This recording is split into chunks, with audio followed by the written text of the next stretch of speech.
Meet Joseph. If he lived today, he'd be that young man everyone called the dreamer. Ambitious, confident, maybe a little too honest about what God showed him.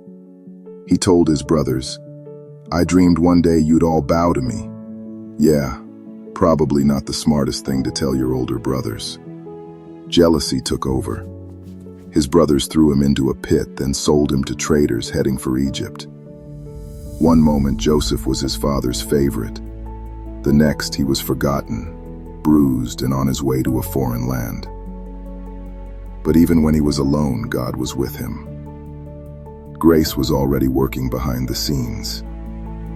In Egypt, Joseph served faithfully in Potiphar's house.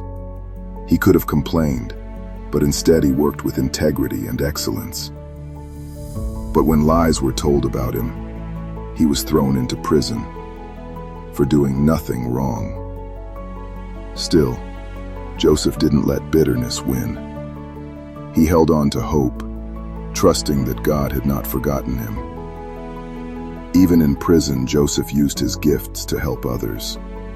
He interpreted dreams for fellow prisoners, and one day, Pharaoh himself needed help.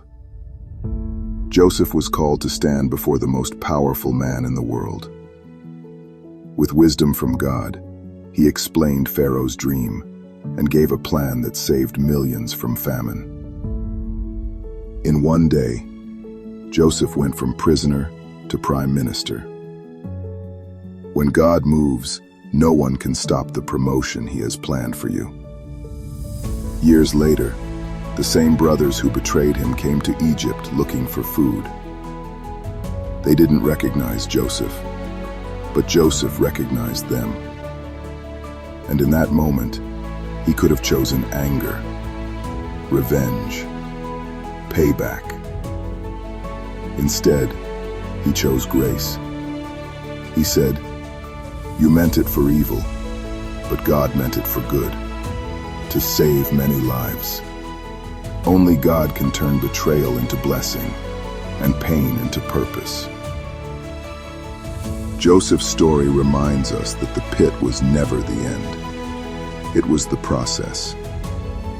Sometimes the hardest seasons are just preparation for the destiny God already wrote for you.